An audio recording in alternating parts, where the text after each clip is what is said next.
Hello friends, આ video આપણે બનાવી રહ્યા છીએ આપણે ટેકનિકલ સિરીઝમાં ઇલેક્ટ્રિકલના વાયરિંગ વિશે કે ઇલેક્ટ્રિકલના પોઈન્ટ્સ જે આપણે કરતા હોઈએ છીએ કે એમાં સર્કિટ કઈ રીતે થાય છે એના માટેનો છે.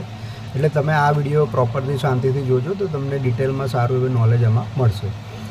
તો એમાં એવું હોય છે કે અલગ અલગ સ્ક્વેર એમએમના વાયર હોય છે. 1 square mm, 1.5 square mm, 2.5 square mm, 4 square mm. Generally residential પ્રોજેક્ટ્સમાં 1 સ્ક્વેર એમએમથી 2.5 સ્ક્વેર એમએમ યુઝ થતા હોય છે.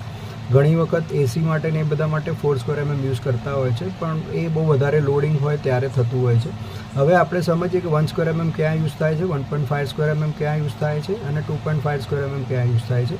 1.5 સ્ક્વેર એમએમ 1 સ્ક્વેર એમએમ આપણે લાઇટિંગ માટે યુઝ થાય છે. 1.5 સ્ક્વેર એમએમ એ ફેન માટે યુઝ થાય છે અને 2.5 સ્ક્વેર એમએમ ત્યાં 15 એમ્પિયરના સોકેટ્સ આવતા હોય છે.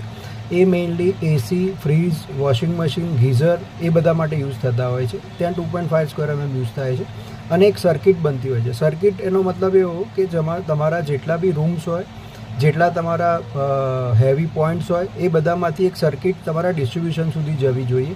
એ જનરલી રૂમ વાઇઝ અલગ અલગ કરેલી હોય છે. ધારો કે તમારો 3 BHKનો કે 2 BHKનો ફ્લેટ હોય તો 2 BHKમાં 2 રૂમની સર્કિટ હોય, એક હોલની સર્કિટ હોય, કિચનની સર્કિટ હોય, બાથરૂમની સર્કિટ હોય. બાથરૂમમાં પછી સેપરેટ ગીઝરની એક સર્કિટ જતી હોય, જેટલા એસી હોય એટલી સર્કિટ જતી હોય.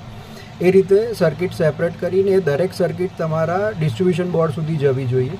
આ રીતે વાયરિંગ કરેલું હોય તો જનરલી, અને ત્યાં ડિસ્ટ્રીબ્યુશનમાં MCB લગાવેલી હોય છે અથવા ELCB લગાવેલી હોય છે, જે અલગ અલગ લગાવેલી હોય. એ રીતે તમારા ડિસ્ટ્રીબ્યુશન પ્રોપરલી ડિસ્ટ્રીબ્યુટ થશે તમારા ડિસ્ટ્રીબ્યુશન બોર્ડમાં, અને તમારું ઇલેક્ટ્રિકલમાં તમારું જે ડિસ્ટ્રીબ્યુશન કરેલું છે એ પ્રોપર થશે અને તમારા શોર્ટ સર્કિટ કે બીજો કોઈ લોડ વધવાના ચાન્સીસના લીધે જે વાયરિંગ બળી જતું હોય છે એવું બધું નહીં થાય.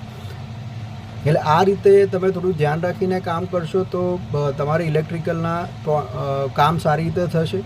અને જે સર્કિટ મેં કીધું એ રીત પ્રમાણે સર્કિટ અલગ અલગ કરવી જ જોઈએ અને એ રીતે વાયરિંગ કરવું જોઈએ. આ તમે ફ્યુચરમાં ધારો કે તમારું ડિસ્ટ્રીબ્યુશન બોર્ડ લાગેલું હોય તો એમાં તમે જોઈ શકો છો જેટલી MCB હોય એટલી સર્કિટ, એનો મતલબ એવો હોય.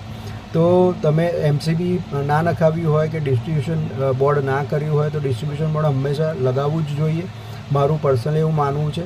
અને આ બેઝિક તમે નોલેજ લેશો. અને એસીમાં ઘણી વખત લોકો એવું કરતા હોય છે કે 4 સ્ક્વેર એમએમ પણ યુઝ કરતા હોય છે, એ પણ કરી શકાય, પણ 2.5 સ્ક્વેર એમએમ ઓછો લોડ હોય તો ચાલે, એમાં કોઈ પ્રોબ્લેમ નથી આવતો.